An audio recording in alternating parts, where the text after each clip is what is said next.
All right, we are back with another episode of AI Data Mastery. I'm excited. I'm here with my business partner over at Data Accelerator, Alvin Reyes, who's our Chief Marketing Officer, Chief Technology Officer, and excited to have him here to talk about.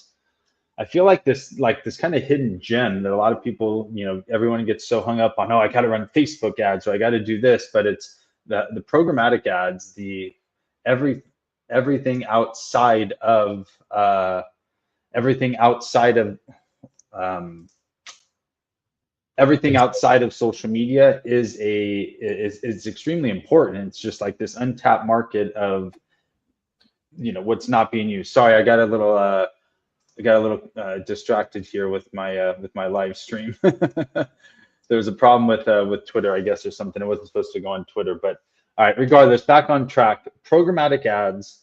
It's literally that hidden gem to find your exact client where they're at, not waiting for them to go to social media. Right? Everybody's on the internet more or less 24/7.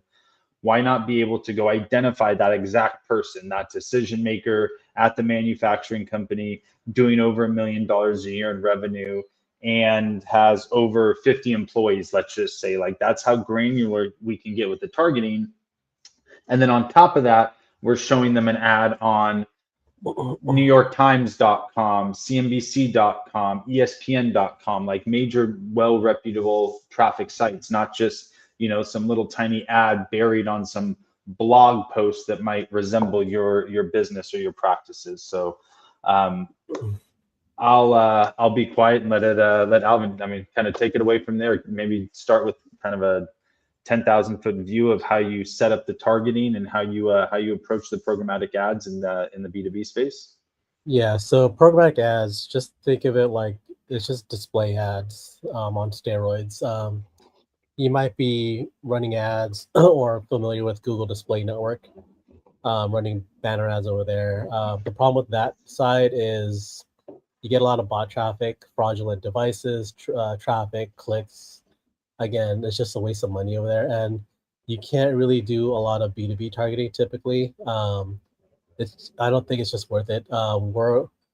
We have a seat on Trade Desk where we're able to identify B2B companies using an SIC code or an NAICS code. So an SIC code is like your standard industrial code or category, where when they register for a new business, they fall under a specific code ID.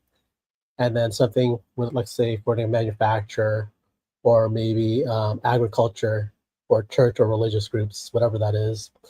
All we got to do is just look up the SIC code, and what I'm going to see on my end would be, hey, based off manufacturing, there's about 700 million active IDs. Well, what's an active ID?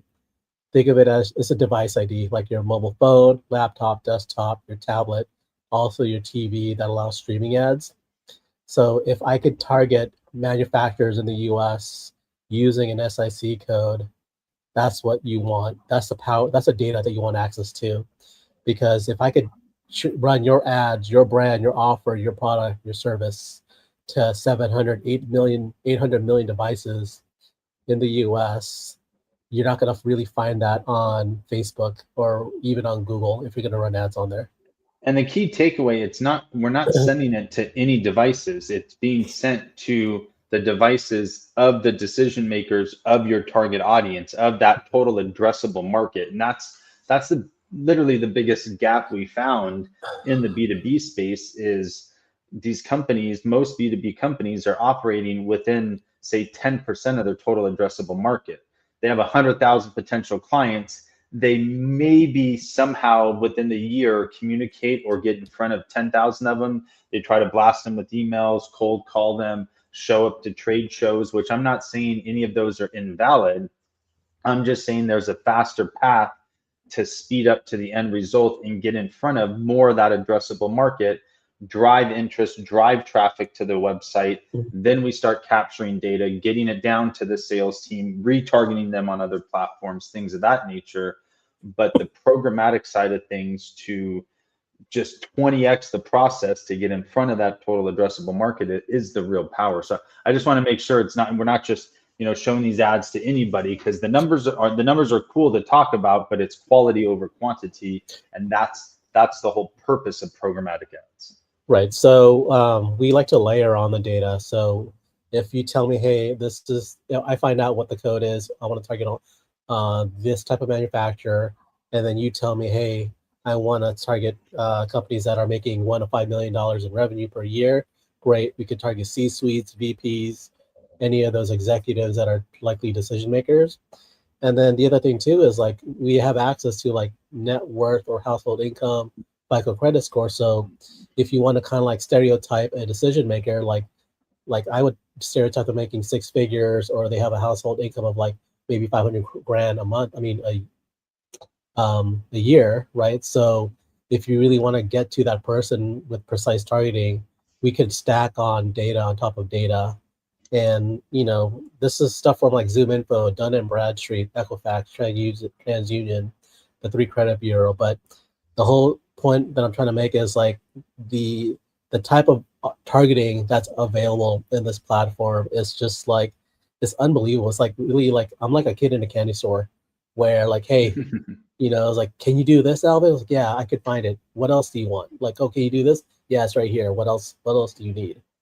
So it's really powerful once when we start hunting for these audiences. It's like cool to see. It's like, all right, this would never exist on Facebook at all, and then like some companies don't even know it even exists.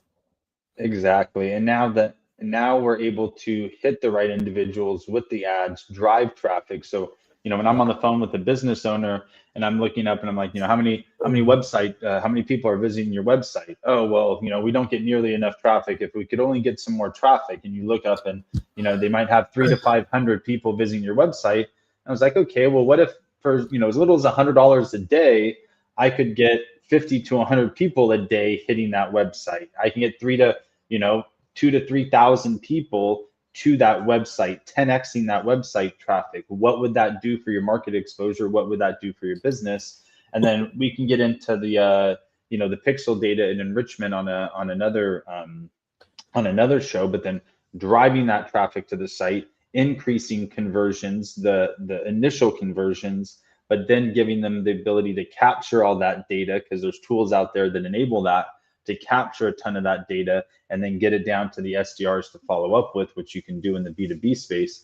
It's a remarkable tool, to get that high intent traffic to the site. It's literally just starting that process. Get the primer pumped, get the pumped primered up and ready to go, but get it, primered with the right individuals. You're not just starting the top of the funnel with a bunch of crap. You're starting with high quality and then working the way down, building the relationships, then sending the emails and the SDR follow-ups, things of that nature. Yeah. So with the whole programmatic display ads, it's really like, a lot of these B2B companies, they're just buying emails or lists, right? And then you're going through that whole motion of, oh, I'm not getting any replies, or like my open rates are low. Like I can't even use that data, that emails on ads. Well, why? Because you're going to get a 0% match rate. Normally people don't sign up on Facebook or any other platform with a business email. They sign up with their Gmails or personal emails that they've had for 20 years.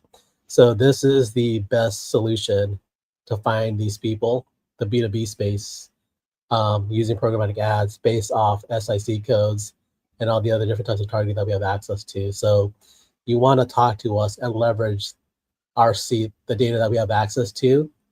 And it just costs us as little as $100 a day.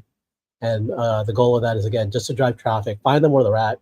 And the whole point of that is like, hey, if we could set millions and millions of tripwires on the open internet, right? Find them where they're at in real time. Like I like to hang out on sports websites like ESPN or Sports Yahoo, right? If my decision maker is hanging out there, I want my ads on there every day, 7 to 20 times a day, right? Yeah, and I was trying to think of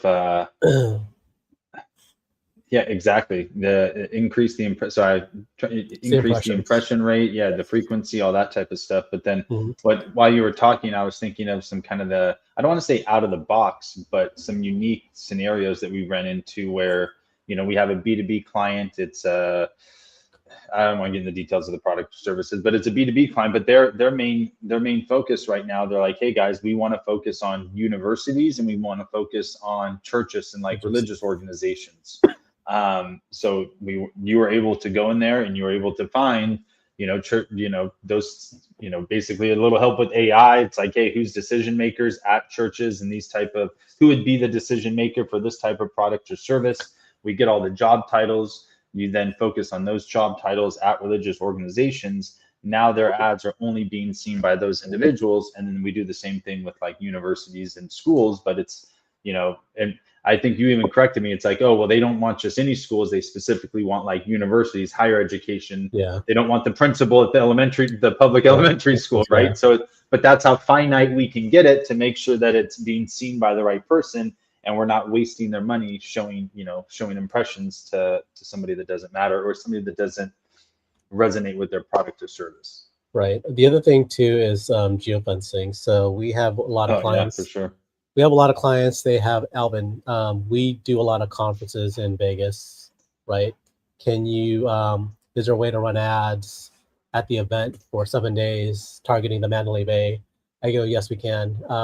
The smallest radius we could target a building is actually 330 square feet. So anything in Vegas, the minimum is like 3,000 square feet in terms of like a radius. So Mandalay Bay, MGM, whatever convention center you want to target for 3 days or 7 days, this will actually help get your brand out there faster, quicker, get that exposure out there while people are hanging out on their phones. If they're hitting a website on their phone, on an ESPN or Forbes or even a WebMD, your ads will show up. Your company, your brand will show up in real time during the convention. Yeah, that's really powerful. So I mean, for like you said, I mean, for whatever their budget is, it can be for a few bucks a day, basically, $100 a day, call it. They can be at the convention or be represented at that convention without having to spend thousands of dollars on flights and hotels and all that other fun stuff. Yeah, exactly. I'm pulling it up here. This is just a quick screenshot of what it looks like. So in this particular case, we're able to go in, target business and finance companies, B2B companies and then you can see here, we're able to then target from revenue. Do you want, businesses doing this type of business doing 20 to 100 million, or is that too big? Do you want somebody more in that 1 to 5 million, more of a mid-sized business? Or are you looking for startup businesses to only doing 200 to 5,000 in sales? That's, we can get extremely granular with this. That's the point. You can see on the right side where it says active IDs. Sorry, go back to that. That's what I meant. It's like there's 300 million devices that we can target people making 200, 500K in sales. And then the persons, that means there's about 159 people that it knows about in that range with that piece of data, which is and then cool. At these businesses, Alvin's then also layering on the job titles. So we're going to take this, for example, if you're like, hey, 1 to 5 million is my sweet spot. It's like, okay, now who are you targeting? Do you need the IT person? Do you need the marketing person? Do you want to show your ad to the CEO? So then it's just, additional layers on there. Yep. Perfect. And then one more, where are we at here? Oh, that's show the SIC code. Well, no, I was going to talk about the publishers, like the types of websites. I mean, are we just kind of burying their ads at the bottom of blog posts, or are they actually, being seen on quality websites? It's going to be a mix of both. I like to do everything. So the top 500 publishers, this is like your ESPN, your Fox News, CNN, USA Today. Like if you were to go to these companies individually, they'll likely make you pay a couple $1,000s a month, or maybe they'll make you sign a 1-year contract and you need to maintain a couple $1,000s per month to show your ads on their platform. Well, we don't have to pay any of that stuff because when you run your ads through us, it's going to be on these top 500 publishers that you're already familiar with. So it's high quality traffic, real humans, right? And then, well, what about the open internet? Well, remember how I mentioned how there's millions of tripwires on the internet, like your like small blogs, your medium, large. So anytime you see a website or go to a blog site or a review site where you see ads on them, we could put your ads on those websites. So there's going to be millions and millions of them. So you're going to be pretty much everywhere on the open internet and the top 500 publishers here, And right? when you're working with a client defining their ICP, their ideal client profile, that also comes into play. Like you can focus on what websites, if it's Yes. more of a health and beauty, if it swings, to the left or right politically, if Hmm. it's, more male dominated versus female dominated in terms of visitors, that type of stuff. Right. Go all the way to the bottom. So this is where you have your local news stations. So if you're someone in California, we're in Los Angeles. So KTLA, that's like one of our LA news channels. So if you're a B2B company there and you're trying to target whatever consumers or your clients locally, we could just cherry pick news stations in here. Cherry pick. That's a great word. I'm going to use that in a title or something. How would you like to cherry pick who sees your ads and offer? Hmm. Um, all right, perfect. We just cracked the 15-minute mark. I mean, is there anything that we can maybe dive a little deeper on in terms of programmatic ads? Anything else that a potential B2B business should be aware of when running programmatic ads, trying to think of it if it's right for them or not? Yeah. So it's just being like, hey, like you're going to be frustrated with emails like, hey, this email thing is not working.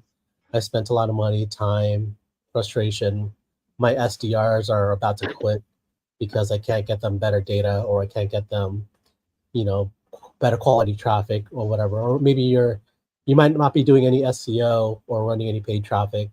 This is one of our better solutions for B2B companies is to, hey, tell us who your ICP is, and then we'll see. More likely it's available on here, and then let me run it. I'll run it, and then I'll show you the meat and potatoes, as I like to say.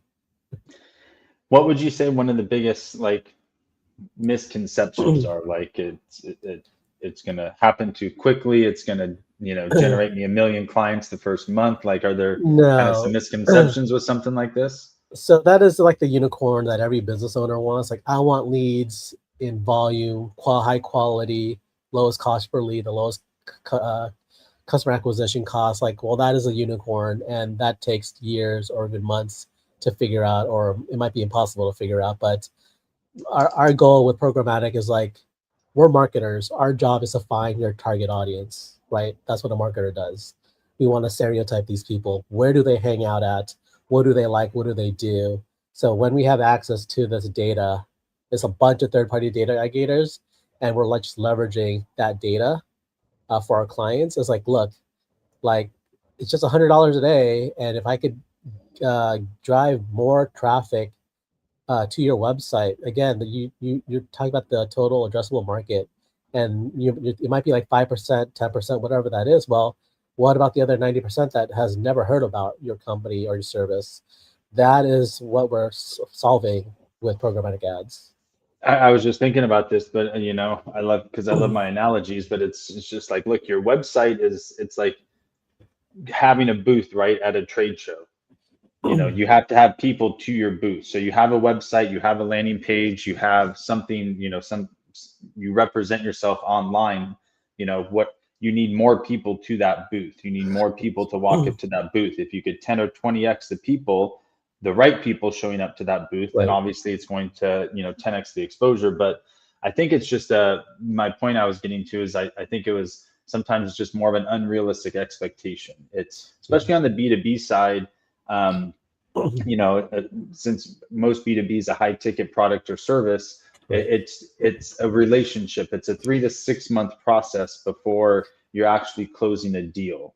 And that's where, we really try to like educate people up front that it takes a little bit of time, but if we could start introducing you, start exposing you to the right individuals at the right companies right now, and start those conversations and give it time, then it will pay off. There will be residuals, but that I think that's the biggest misconception in the B2B space. Whether you're in whatever marketing, running ads, emails, lead gen, It's just this, everybody expects the results like e-com. It's like, oh, I want 20 sales today. It's like, dude, we're not selling, you're not selling a tube of toothpaste or a pair of tennis shoes or something. You're trying to sell a, $100,000 a year subscription to IT, just, software, whatever the heck they're selling. You're trying to sell a $200,000 tractor. It's let's get the right person to your website, get them interested, get them retargeted, and start building that relationship, building that trust and credibility. More importantly. Yeah, another thing too. My last point. So we've had some clients where like, oh, like what about LinkedIn ads or Facebook ads? Well, someone who's making 6 figures, 7 figures, decision makers, right? Are these people really going to be hanging out on Facebook every single day, on LinkedIn or Facebook? More likely not, right? Like their time is really valuable. And even if they are on LinkedIn, they're not going to be there for like more than 5 minutes. They're just checking in to see what's there. Same thing with Facebook. They might be on Facebook for maybe like 5 times a month for like 5 minutes at a time. So if you are to run ads on Facebook or LinkedIn, you're going to come across the issue of timing. How can you time them correctly with your service? But then again, you're also competing with other advertisers in the auction. So the cool part about programmatic ads is this is something that's pretty advanced that not a lot of media buyers even know how to do or understand. But it's kind of like being in a blue ocean or a black ocean where you don't have a lot of competition in this network. So you want to actually talk to us and leverage us, because if you want that edge, that competitive edge, programmatic is one of them. Yeah, and when you say there's not a lot of competition, there's other people running ads, but when you narrow it down to like how many of your direct competitors that are going after your clients are running ads in this space? Yeah, of course, Coca-Cola is running ads and people are running ads, but if you think about it, how many of your competitors are taking advantage of something like this? How many competitors are basically running a booth at a trade show 24/7, constantly attracting new clients, new potential clients to the booth to gain data from and start a relationship with? Yep. All right, awesome. A lot more to talk about, but we'll do it because one thing that I want to touch on is obviously now that you're getting people to the website, capturing that data, getting that data, enriching that data, finding the ICP and getting it to the SDRs is, we got some more stuff to talk about in episodes to come, but appreciate your time as always. And please don't forget to like, subscribe, follow us on social media, Instagram, Twitter, we're all over the place. So don't forget to like and subscribe. We appreciate your time and talk to everyone soon. See ya.